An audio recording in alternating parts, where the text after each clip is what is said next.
Selvsalg er en nyere tendens, som er kommet inden for boligsalg de seneste år. Ved selvsalg fravælger sælgerne at benytte den traditionelle ejendomsmægler og tager i stedet sagen i egen hånd og sælger selv. Tendensen er efterhånden set overalt i landet, men særligt i København inden for salg af andelsboliger er tendensen blevet meget udbredt, og i visse områder sælger mere end hver tredje sin andelsbolig på egen hånd. I takt med den stigende interesse for selvsalg er behovet for nye produkter inden for dette større end nogensinde.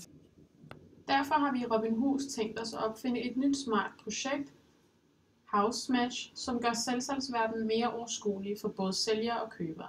HouseMatch er en app og et website, hvor sælger indtaster de basale oplysninger om sin bolig, og købere har ligeledes indtastet, hvilke krav og ønsker de har til deres kommende bolig. På appen og på websiten er alle boliger, som kan sælges gennem selvsalg, annonceret og samlet et sted, hvorved der nemlig skabes et overblik for eventuelle købere at agere mellem de forskellige boliger.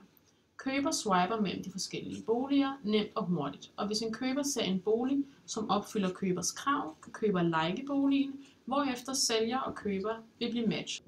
Efter matchet vil sælger og køber have mulighed for at udveksle kontaktoplysninger, planlægge fremvisninger, afklare spørgsmål med mere.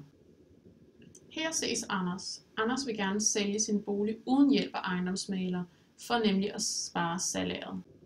Herefter undersøger Anders sine muligheder på nettet. Her ses familien Jensen, som ønsker at købe et hus. På vej hjem fra arbejde ser de reklamen om Robinhus' nye produkt. Hr. Jensen undersøger efterfølgende Robinhus' nye produkt nærmere. Hr. Jensen synes, at Robinhus' nye produkt lyder spændende. Han betaler derfor 50 kroner for at blive bruger på deres hjemmeside, hvorefter han indtaster familiens ønsker og krav til deres kommende bolig.